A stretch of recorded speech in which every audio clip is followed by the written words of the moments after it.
Allez, on enfile notre casque d'ingénieur en génie civil aujourd'hui pour un décryptage assez fascinant.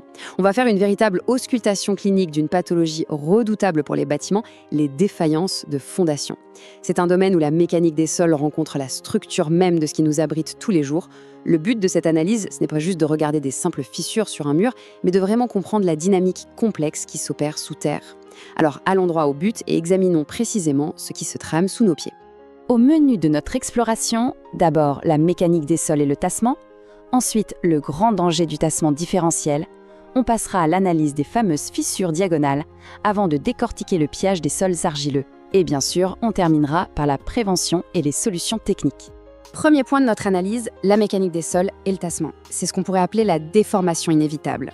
Pour bien comprendre les pathologies d'un bâtiment, il faut commencer par accepter une vérité absolue en génie civil. Un sol parfaitement immobile, eh bien, ça n'existe pas. Le terrain n'est jamais à 100% rigide. Quand on bâtit une structure, elle transmet tout son poids au terrain via ses fondations. Et sous l'effet de ces forces colossales, le terrain se déforme mécaniquement. Cette déformation verticale, c'est tout simplement ce qu'on appelle le tassement. C'est crucial de normaliser ce fait. Absolument toute construction, du petit pavillon de banlieue au gigantesque gratte-ciel, va littéralement s'asseoir dans le sol et le comprimer. C'est un processus physique inévitable. Ce qui nous amène à notre deuxième chapitre, le danger du tassement différentiel. C'est le moment où la descente devient inégale. C'est précisément là qu'on bascule d'un comportement normal à une véritable pathologie. En fait, le problème, ce n'est pas le mouvement en soi, mais vraiment la façon dont il s'opère. D'un côté, on a le tassement uniforme. Là, la descente est identique sur toute la surface. Le bâtiment s'enfonce comme un seul bloc.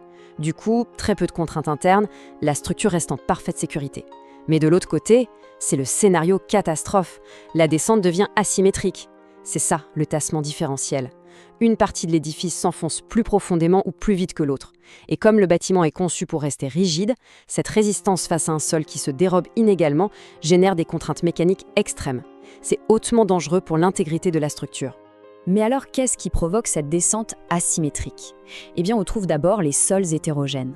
Imaginons une dalle qui repose à moitié sur de la roche solide et à moitié sur du remblai. Fatalement, ça va bouger. Il y a aussi les charges inégales du bâtiment lui-même. Mais les deux éléments les plus dévastateurs, ce sont l'eau et le manque d'anticipation. L'eau d'abord. Une fuite accidentelle ou une nappe phréatique va modifier localement la portance du sol. Ensuite, et il faut absolument insister là-dessus, la cause racine, c'est très souvent une mauvaise étude géotechnique initiale. Une étude de sol bâclée ou carrément inexistante, ça mène tout droit à des fondations mal adaptées. C'est laisser la porte grande ouverte à tous ces risques. Passons au chapitre 3, révéler les fissures diagonales. C'est